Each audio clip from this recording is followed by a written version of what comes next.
ఎవరు తినాలనుకుంటే ఎందుకు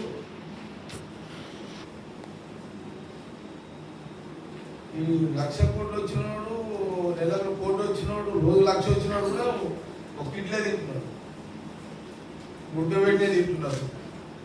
రుచి లేదు,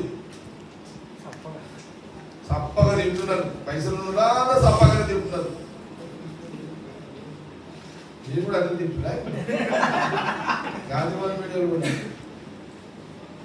నేనేమంటున్నానంటే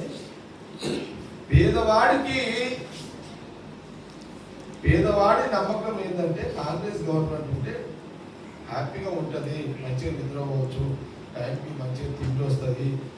మరి టైంకి రాకపోతే లొల్లి చేస్తే పోలీసులు కొట్టారు. అదే కాంగ్రెస్ గవర్నమెంట్.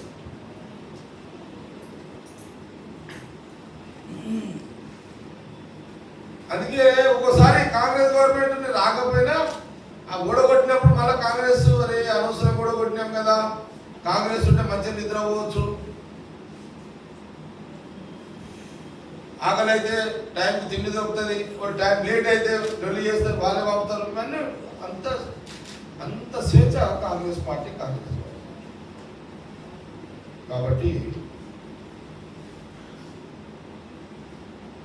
నేను చివరిగా చెప్పేదంటే ఇప్పటి వరకు వాళ్ళ రూపాలు, మేము చేసిన ప్రజలకు ఇచ్చిన ఫలితాలు, వాళ్ళ లోపాలు, కేసీఆర్ గవర్నమెంట్ 10 సంవత్సరాల లోపాలు, కాంగ్రెస్ గవర్నమెంట్ వచ్చినాక సీఎం రేవంత్ రెడ్డి అయినాక రాహుల్ గాంధీ గారి నాయకత్వంలో మేము అమలు చేసిన పథకాలు.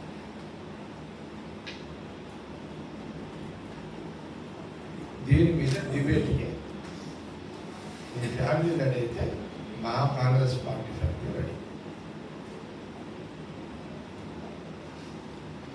ఇక నాది ప్రెస్ మీట్ అయిపోయింది.